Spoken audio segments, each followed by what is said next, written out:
Hi hello welcome back to my YouTube channel. ഇന്ന് ഞാൻ പറയാൻ ഉദ്ദേശിക്കുന്ന ടോപ്പിക് എന്ന് പറയുന്നത് ഒരു ഫ്രഷറിന് എങ്ങനെ IT ഇൻഡസ്ട്രിയിൽ തൻ്റെ വർക്കിംഗ് കരിയർ സ്റ്റാർട്ട് ചെയ്യാം എന്നതിനെക്കുറിച്ചാണ്. But before that let's see what we are doing actually in an IT industry. നമുക്കെല്ലാവർക്കും അറിയാവുന്ന പോലെ day by day technology increase ചെയ്തുകൊണ്ടിരിക്കുകയാണ്. അതനുസരിച്ചിട്ടുള്ള ആപ്ലിക്കേഷൻസും സോഫ്റ്റ്വെയറും ഇൻക്രീസ് ആയിക്കൊണ്ടിരിക്കുകയാണ്. സോ IT ഇൻഡസ്ട്രി എന്ന് പറയുന്നത് ഈ പറഞ്ഞ ആപ്ലിക്കേഷൻസും സോഫ്റ്റ്വെയറും എല്ലാം ഡെവലപ്പ് ചെയ്യാനും മെയിൻറ്റെയിൻ ചെയ്യാനും അതിനാവശ്യമായ സപ്പോർട്ട് പ്രൊവൈഡ് ചെയ്യാനും വേണ്ടി വരുന്ന ഒരു ഗ്രൂപ്പ് ഓഫ് ആളുകളാണ്.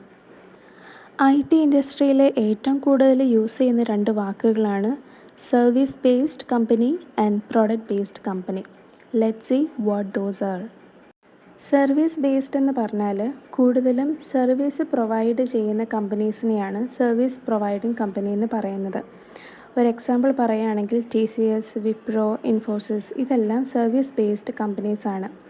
പ്രോഡക്റ്റ് ബേസ്ഡ് കമ്പനീസ് എന്ന് പറഞ്ഞാൽ ആ കമ്പനികൾക്കെല്ലാം ഒരു ഓൺ പ്രൊഡക്റ്റ് ഉണ്ടായിരിക്കും. അവർ ആ ഒരു പ്രൊഡക്റ്റിനെ തന്നെ മാത്രമാണ് ഡെവലപ്പ് ചെയ്യുന്നതും ഇംപ്ലിമെൻറ്റേഷൻ ചെയ്യുന്നതും അതുപോലെ തന്നെ എന്തെങ്കിലും സപ്പോർട്ട് ആവശ്യമുണ്ടെങ്കിൽ ആ സപ്പോർട്ട് പ്രൊവൈഡ് ചെയ്യുന്നതും. പ്രോഡക്റ്റ് ബേസ്ഡ് കമ്പനീസിന് ഒരു എക്സാമ്പിൾ പറയുകയാണെങ്കിൽ ഗൂഗിൾ, മൈക്രോസോഫ്റ്റ് ഇതെല്ലാം പ്രോഡക്റ്റ് ബേസ്ഡ് കമ്പനീസാണ്. ഈ രണ്ട് കമ്പനീസിനും അതിൻ്റേതായ അഡ്വാൻറ്റേജസും ഡിസഡ്വാൻറ്റേജസും ഉണ്ട്.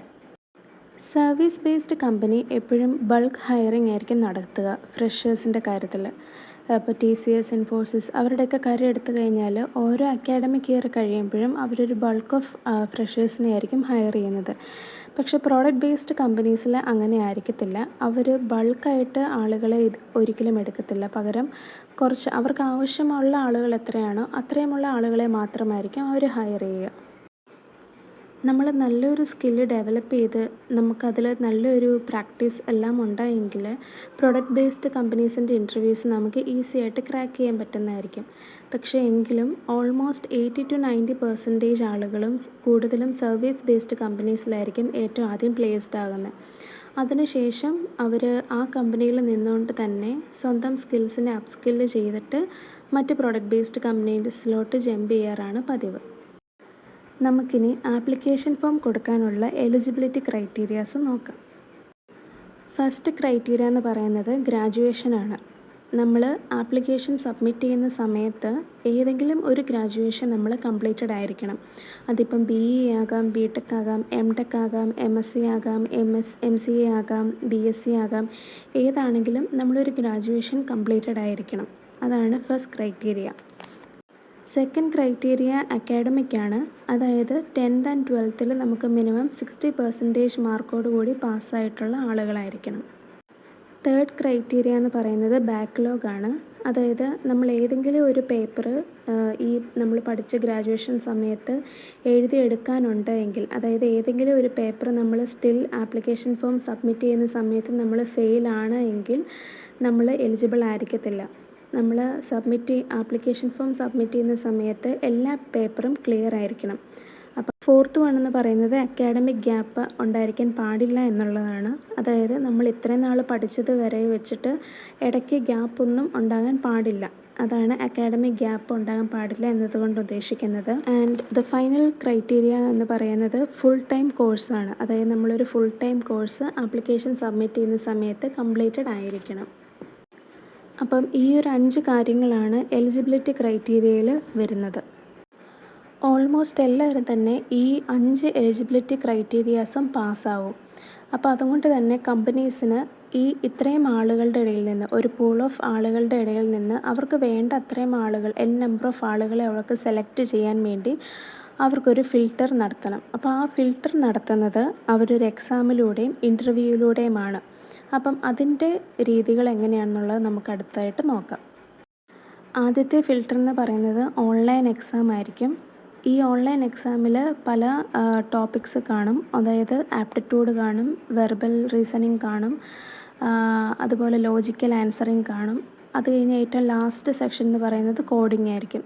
അപ്പോൾ നോൺ കോഡിംഗ് ആയിട്ടുള്ള സെക്ഷൻ എല്ലാം നമ്മൾ നല്ല പ്രാക്ടീസോട് കൂടി തന്നെ ചെയ്ത് പഠിക്കേണ്ടതാണ്. കാരണം ഇതെല്ലാം ഓരോരോ ടൈം ലിമിറ്റിൽ വരുന്നതാണ്. അതുപോലെ തന്നെ ഇമ്പോർട്ടൻ്റ് ആയിട്ടുള്ളൊരു കാര്യമാണ് ഇതിനെല്ലാം റോങ് ആൻസറിനെല്ലാം നെഗറ്റീവ് മാർക്കും ഉണ്ടായിരിക്കും. അപ്പം മാക്സിമം ടൈമിൽ തന്നെ ചെയ്ത് തീർത്ത് കറക്റ്റ് ആൻസറിന് മാത്രം ആൻസർ ഓപ്റ്റ് ചെയ്യാനായിട്ട് ശ്രദ്ധിക്കുക. ഇനി കോഡിംഗ് സെക്ഷനിൽ വന്നു കഴിയുമ്പം നമുക്ക് പല ലാംഗ്വേജ് പ്രിഫറൻസ് അവർ ഓപ്ഷനായിട്ട് തരുന്നുണ്ട്. നമ്മൾ കോളേജിൽ പഠിച്ചതോ അല്ലെങ്കിൽ നമുക്ക് കംഫർട്ടബിൾ ആയിട്ടുള്ള ലാംഗ്വേജ് ഏതാണോ അത് നമുക്ക് സെലക്ട് ചെയ്യാവുന്നതാണ്. അവർ 2 ക്വസ്റ്റ്യൻസ് ആയിരിക്കും കോഡിങ്ങിൽ ചെയ്യാൻ തന്നിരിക്കുന്നുണ്ടായിരിക്കുക. അപ്പോൾ ആ 2 ക്വസ്റ്റ്യനും അവർ തന്നിരിക്കുന്ന ടൈം ലിമിറ്റിനുള്ളിൽ ചെയ്ത് തീർക്കുക.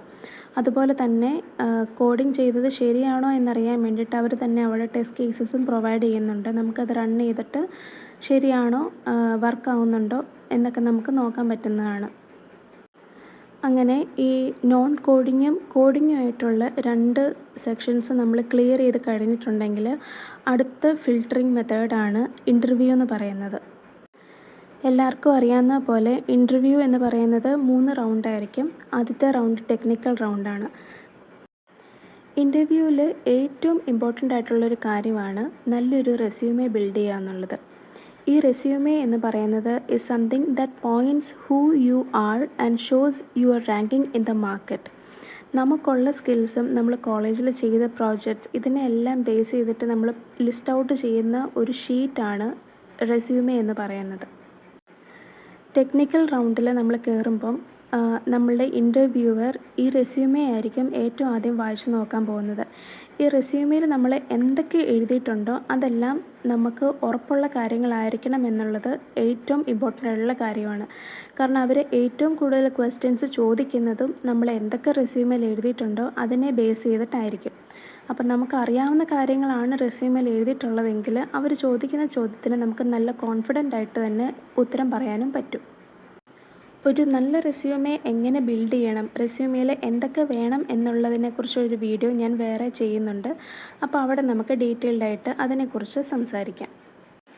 അതുപോലെ തന്നെ ഇൻ്റർവ്യൂവിന് പോകുമ്പം ഒരു കാൻഡിഡേറ്റിന് മസ്റ്റായിട്ട് ഉണ്ടായിരിക്കേണ്ട ഒരു ക്വാളിറ്റിയാണ് കോൺഫിഡൻസ് ലെവൽ എന്നുള്ളത്. നമ്മൾ എത്രയൊക്കെ നമ്മളെ ബൂസ്റ്റപ്പ് ചെയ്യാൻ ശ്രമിച്ചാലും കോൺഫിഡൻസ് ഇല്ലെങ്കിൽ അവിടെ എല്ലാം തകർന്നു പോകും. സോ ഒരു ഇൻ്റർവ്യൂവിനെ നമ്മൾ ഒരിക്കലും പേടിക്കാൻ പാടില്ല. നല്ല കോൺഫിഡൻറ്റോട് കൂടി തന്നെ നേരിടുക. സോ ബേസിക്കലി ടെക്നിക്കൽ റൗണ്ടിൽ നമ്മുടെ റെസ്യൂമെയിൽ നമ്മൾ എന്തൊക്കെയാണ് എഴുതിയിരിക്കുന്നത് അത് ബേസ് ചെയ്തിട്ടുള്ള ക്വസ്റ്റ്യൻസ് ആയിരിക്കും അവർ ചോദിക്കുക. ചിലപ്പം സിനാരിയോ ബേസ്ഡ് ആയിട്ടുള്ള ക്വസ്റ്റ്യൻസും ഉണ്ടായിരിക്കും. പക്ഷേ റെസ്യൂമെയിൽ നമുക്കറിയാലോ നമ്മൾ എന്തൊക്കെയാണ് എഴുതിയിരിക്കുന്നത് എന്നുള്ളത്. സോ അത് നല്ലപോലെ പ്രിപ്പയർ ചെയ്ത് പോയാൽ ടെക്നിക്കൽ റൗണ്ട് നമുക്ക് ഈസി ആയിട്ട് ക്രാക്ക് ചെയ്യാം. അടുത്ത റൗണ്ട് മാനേജറൽ റൗണ്ടാണ്. ഈ ഒരു റൗണ്ടെന്ന് പറയുന്നത് ശരിക്കും നമ്മുടെ ഒരു ബിഹേവിയറൽ ആറ്റിറ്റ്യൂഡ് നോക്കാൻ വേണ്ടിയിട്ടുള്ളൊരു റൗണ്ടാണ്. പക്ഷേ അതിൻ്റെ കൂടെ കുറച്ച് ടെക്നിക്കലായിട്ടുള്ള കാര്യങ്ങൾ അവർക്ക് ചോദിക്കാം. അത് based on each of the interviewer. നമ്മൾ ഗൂഗിൾ ആൻഡ് യൂട്യൂബ് നോക്കിക്കഴിഞ്ഞാൽ ഈ ഒരു റൗണ്ടിലുള്ള കുറേ ക്വസ്റ്റ്യൻസ് ആൻഡ് ആൻസേഴ്സ് നമുക്ക് കാണാൻ സാധിക്കും. ഇതെല്ലാം നമുക്കൊന്ന് റെഫർ ചെയ്ത് പോയി കഴിഞ്ഞാൽ ആസ് എ ഫ്രഷർ നിങ്ങൾക്ക് ഉറപ്പായിട്ടും ഈ ഒരു റൗണ്ട് ക്രാക്ക് ചെയ്യാനായിട്ട് സാധിക്കും. അടുത്ത റൗണ്ടെന്ന് പറയുന്നത് HR റൗണ്ടാണ്. HR റൗണ്ടിൽ അവർ കൂടുതലും നമ്മളുടെ ബേസിക് ആയിട്ടുള്ള ഡീറ്റെയിൽസ് മാത്രമായിരിക്കും ചോദിക്കുക. അതുപോലെ തന്നെ ചില ഡോക്യുമെൻറ്റ്സ് പ്രസൻറ്റ് ചെയ്യാനായിട്ടും പറയും. നമ്മൾ റെസ്യൂമെ കൊണ്ടുപോകുന്ന കൂടുതൽ തന്നെ ഓരോരോ ഡോക്യുമെൻറ്റ്സ് കൂടി ക്യാരി ചെയ്യും. അതെല്ലാം ഇൻ്റർവ്യൂ നടത്തുന്ന കമ്പനി സ്പെസിഫൈ ചെയ്തിരിക്കും എന്തൊക്കെ ഡീറ്റെയിൽസ് ആൻഡ് ഡോക്യുമെൻറ്റ്സ് ആയിരിക്കും നിങ്ങൾ കൊണ്ടുവരേണ്ടതെന്നുള്ളത്. ഇതെല്ലാം വെരിഫൈ ചെയ്യുക എന്നുള്ളതാണ് HR റൗണ്ടിൽ നടക്കുക. അതുകൊണ്ട് തന്നെ ഒരു ഫ്രഷർ എന്ന നിലയിൽ ഈ ഒരു 3 ലെവൽ ഓഫ് ഇൻ്റർവ്യൂസും നമുക്ക് നല്ല കോൺഫിഡൻസും നമ്മളിൽ തന്നെ ഒരു സെൽഫ് ബിലീവും ഉണ്ടെങ്കിൽ നമുക്ക് ഈസിലി ക്രാക്ക് ചെയ്യാൻ പറ്റുന്നതായിരിക്കും. നമ്മളിപ്പം ഗൂഗിൾ എടുത്ത് നോക്കിക്കഴിഞ്ഞാൽ തന്നെ അതിൽ കുറേ കോമ്പറ്റേറ്റീവ് എക്സാംസിൻ്റെയും അതുപോലെ തന്നെ കുറേ ഇൻ്റർവ്യൂ ക്രാക്ക് ചെയ്യുന്നതിൻ്റെ എല്ലാം ക്വസ്റ്റ്യൻസ് ആൻഡ് ആൻസേഴ്സ് അവൈലബിൾ ആയിട്ടുണ്ട്. ഇതെല്ലാം നല്ല പോലെ തന്നെ പഠിച്ച് നല്ല പോലെ കോഡിംഗ് ക്വസ്റ്റ്യൻസ് എല്ലാം നല്ല പോലെ ചെയ്ത് പഠിച്ചിട്ടുണ്ടെങ്കിൽ നമുക്ക് ഈസിലി ബ്രേക്ക് ചെയ്യാവുന്നതേ ഉള്ളൂ. അങ്ങനെ ഈ 3 റൗണ്ടും ഈസിലി ക്രാക്ക് ചെയ്ത് ക്ലിയർ ചെയ്ത് കഴിഞ്ഞിട്ടുണ്ടെങ്കിൽ വിത്തിൻ 1 or 2 weeks അവർ നമ്മളുടെ ഓഫർ ലെറ്റർ റിലീസ് ചെയ്യുന്നതായിരിക്കും. അപ്പം ഇതാണ് ബേസിക്കലി ഒരു കമ്പനിയിൽ നടത്തി വരുന്ന ഒരു പ്രോസസ്സ് എന്ന് പറയുന്നത്. അപ്പം ഇനി പാസ് ഔട്ട് ആകാൻ പോകുന്ന കാൻഡിഡേറ്റ്സിനോട് എനിക്ക് പറയാനുള്ളൊരു കാര്യം എന്ന് പറഞ്ഞാൽ ഡോണ്ട് സ്റ്റോപ്പ് ലേണിംഗ്. നമ്മൾ കോളേജ് കഴിഞ്ഞു എന്ന് വെച്ച് ലേണിംഗ് ഒരിക്കലും സ്റ്റോപ്പ് ചെയ്യാൻ പാടില്ല. ത്രൂ ഔട്ട് നമ്മളുടെ എൻറ്റയർ വർക്കിംഗ് കരിയറിൽ ഈ ലേണിംഗ് എന്ന് പറയുന്നത് ഈസ് എ മസ്റ്റ്. അതുപോലെ തന്നെ നമുക്ക് അറ്റൻഡ് ചെയ്യാൻ പറ്റുന്ന അത്രയും വർക്ക്ഷോപ്സ്, ഇൻറ്റേൺഷിപ്സ് ഇതെല്ലാം നമ്മൾ അറ്റൻഡ് ചെയ്യുക. കാരണം ഇതിലൂടെയെല്ലാം നമുക്ക് നമ്മളുടെ സ്കില്ലിനെ വളർത്തിയെടുക്കാൻ പറ്റും. അതുപോലെ തന്നെ പുതിയതായിട്ട് എമേർജിങ് ആയിട്ടുള്ള ടെക്നോളജീസ് ഏതൊക്കെയാണെന്ന് നമുക്ക് കണ്ടുപിടിക്കാനും പറ്റും. അങ്ങനെ നമ്മുടെ കരിയറിനെ ആ ഒരു സ്കില്ലിലോട്ട് പോയിൻ്റ് ഔട്ട് ചെയ്യാനായിട്ട് നമുക്ക് ഈ വർക്ക്ഷോപ്പിലൂടെയും ഇൻറ്റേൺഷിപ്പിലൂടെയും സാധിക്കും. അതുകൊണ്ട് കോളേജിൽ ജസ്റ്റ് മാർക്ക് കിട്ടാൻ വേണ്ടി മാത്രം നമ്മളിതൊക്കെ അറ്റൻഡ് ചെയ്യാതെ എന്താണ് എന്നുള്ളത് മനസ്സിലാക്കി പഠിച്ച് ചെയ്യുക. Think out of the box എന്ന് പറയുന്ന പോലെ ഒരു പൂൾ ഓഫ് സ്റ്റുഡൻസ് അല്ലെങ്കിൽ ഒരു പൂൾ ഓഫ് ആളുകളിൽ നിന്ന് നിങ്ങളെ എന്ത് വ്യത്യസ്തനാക്കാൻ സാധിക്കുന്നു എന്നത് നിങ്ങൾ ചിന്തിക്കുക. അങ്ങനെ വ്യത്യസ്തനായി നിന്നെങ്കിൽ മാത്രമേ ഒരു ഇൻ്റർവ്യൂ നടക്കുമ്പോൾ ഒരു പൂൾ ഓഫ് ആളുകളിൽ നിന്ന് നിങ്ങളെ സെലക്ട് ചെയ്യാനായിട്ട് തന്നെ ഒരു പോയിൻ്റ് ഉണ്ടാവുകയുള്ളൂ. നിങ്ങൾക്ക് ഇൻ്റർവ്യൂസിനെ കുറിച്ചും അതുപോലെ തന്നെ റിക്രൂട്ട്മെൻറ്റ് പ്രോസസ്സിനെ കുറിച്ചും എന്തെങ്കിലും സംശയങ്ങളുണ്ടെങ്കിൽ കമൻറ്റ് ബോക്സിലൂടെ എന്നെ അറിയിക്കുക. ഇനി വരുന്ന വീഡിയോസിൽ ഇതിനെക്കുറിച്ചുള്ള കൂടുതൽ ടോപ്പിക്സുമായിട്ട് ഞാൻ വരുന്നതായിരിക്കും. So winding up, by.